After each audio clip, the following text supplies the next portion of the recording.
Hey guys, welcome back to my channel. My name is Felicity. For those of you who don't know me, I'm a registered dental hygienist and the creator of Tooth Fairy RDH. In today's video, we're going to be going over neurological conditions in dental hygiene, what they are, how they affect our patients, and what you need to know for boards. Now, I'm going to go through each condition and also give you clinical considerations because these are common questions that you're going to be getting on your board exam.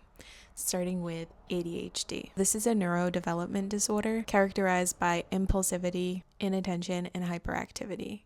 And clinical considerations for ADHD are you want to have short, structured appointments, avoid leaving the patient unattended, and use the tell, show, do method. Now, depression is a mood disorder involving a chemical imbalance that affects your mood, sleep, and cognition. And a clinical consideration for depression is one of the medications that's commonly prescribed to patients causes xerostomia, which is also known as dry mouth. Now, jumping into Alzheimer's, this is a neurodegenerative disease causing memory loss and cognitive decline, and it's the most common cause of dementia. Now, similar to depression, a common medication used to treat Alzheimer's disease, it causes xerostomia. Some symptoms that may appear on a patient with Alzheimer's are impaired memory, poor judgment, difficulty with speech and motor function, and some oral conditions that may be present are root caries, periodontal disease, glossitis, angular cheilitis, and an altered taste. Now, Parkinson's disease is another progressive neurological disorder caused by the loss of dopamine-producing neurons in the basal ganglia. Some symptoms that might appear in a Parkinson's disease patient are tremors, rigidity, slow movements, loss of coordination, mask-like facial expressions, dysphagia or drooling. Some clinical considerations are to make the appointments short, treat the patients during peak medication effect, stabilize the heads and the hands during the procedures, protect the airway to prevent aspiration. A side effect of the medication may also cause xerostomia for Parkinson's disease. Now hopping into cerebrovascular accident, also known as stroke. So this is an interruption in blood flow to the brain, usually caused by a vessel blockage or rupture, resulting in the lack of oxygen to the brain. There are two types of strokes, an ischemic stroke, which is the most common, and a hemorrhagic stroke. For an ischemic stroke, the blood vessel is obstructed. There's two different types of obstructions when it comes to ischemic strokes. A thrombotic, which is when a clot forms in the brain's artery, or an embolic, when the clot forms somewhere else but makes its way to the brain and lodges in the brain artery. Now, a hemorrhagic stroke is when the blood vessel completely ruptures. It's not obstructed, it's ruptured. Some symptoms and risk factors for a stroke are sudden unilateral weakness in the face. So one side of the face gets weaker. Difficulty speaking, a severe headache, loss of balance or vision, facial drooping or drooling. Risk factors for a stroke are hypertension, atherosclerosis, diabetes, obesity, and cardiovascular disease. Some dental considerations are xerostomia for the medication, and also if a patient has a stroke, you have to postpone all dental treatment for at least 6 months. Now jumping into epilepsy. Epilepsy is a group of neurological disorders characterized by abnormal electrical activity in the brain. A seizure is defined by sudden, uncontrolled electrical activity causing convulsions, altered awareness, or abnormal behavior. And we have two different types of seizures. There's an absence petit mal, which is brief staring episodes, just like a sudden pause in activities, and it can last seconds. Now, a tonic-clonic is another version of a seizure, also known as grand mal.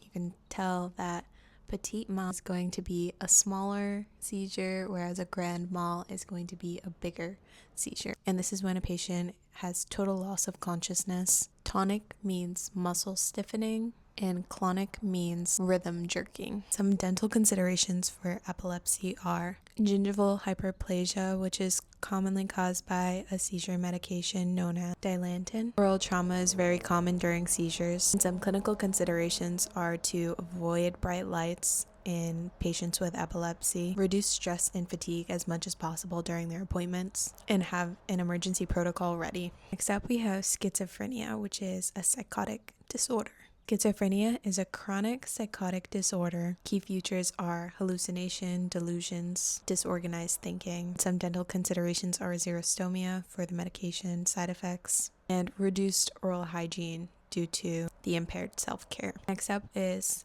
obsessive compulsive disorder, OCD. Now, this is an anxiety-related disorder characterized by obsessions, so recurrent thoughts, and also compulsions, so repetitive behaviors. An example of this is excessive hand washing and repeated checks and behavior. Some dental considerations for this are xerostomia for the medication side effects and possible enamel wear from compulsive brushing. And a little side note here, I actually treated a patient with OCD before and they were terrified that the operatory was not clean. So I reassured them and I walked them through all of the steps that we take to disinfect and sterilize, and this made them feel a lot more comfortable. A lot of patients will actually leave the dental office if they don't feel like it's clean. So sometimes even having to wipe down your operatory again to make these patients feel comfortable is something to be aware of. Next up is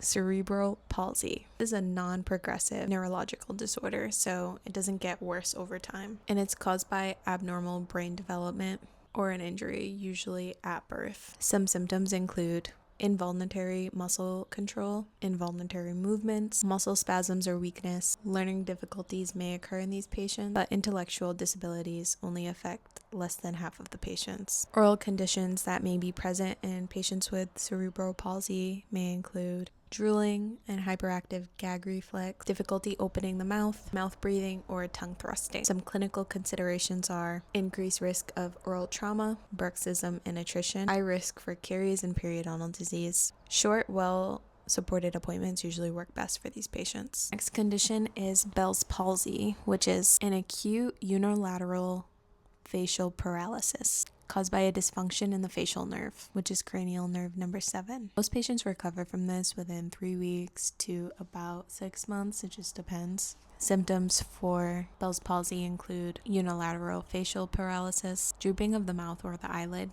inability to close the eye on the affected side, drooling, decreased tear production, and altered taste sensation. Some clinical considerations for a patient with Bell's palsy include protect the affected eye from dryness or injury, use the suction as needed for drooling, monitor facial symmetry, and provide reassurance. And it's usually best to delay dental treatment until the condition has subsided.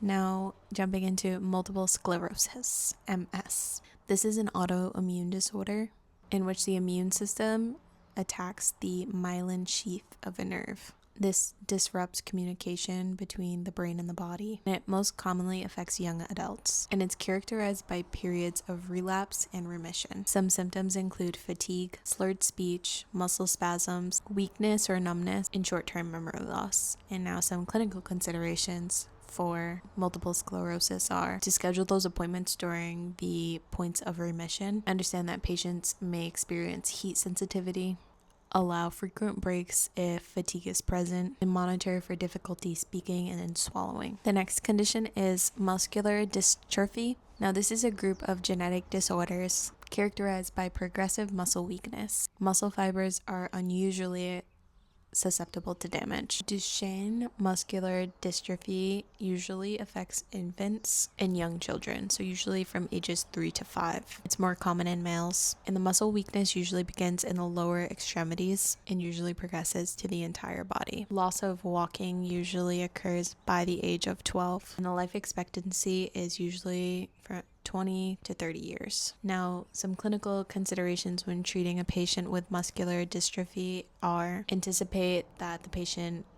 barely has any control over their muscles, monitor for difficulty breathing or swallowing, always provide head and airway support during treatments, and schedule those shorter appointments. Now, next up is ALS. I'm not going to try to pronounce the name because it's a difficult one.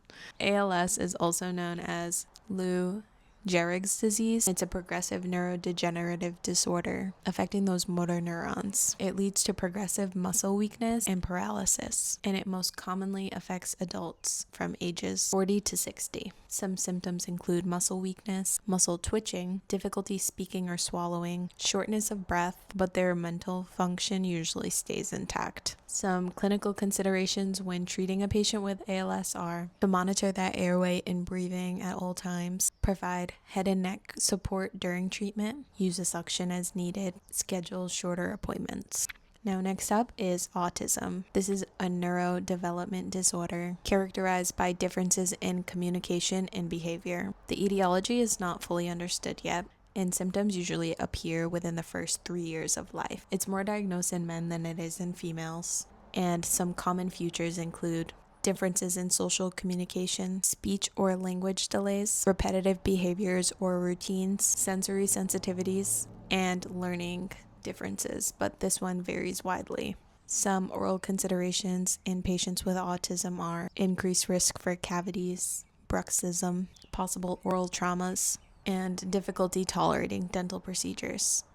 And some clinical considerations are maintain a calm and predictable environment for the patient, use clear, simple instructions, avoid any unnecessary stimulation, allow the caregiver to be present when appropriate, and don't assume eye contact is necessary for communication. Now we're almost through with all of the conditions. I'm just going to go over a few different spine conditions next, starting with spinal cord injury. So the spinal cord injury, it just depends on where the patient got injured. So if the patient got injured from C2 to C3, usually they have limited head and neck movement and that they're ventilator dependent. Now, if a patient gets injured on C4, they have paralysis of the arms and legs and possible respiratory impairment.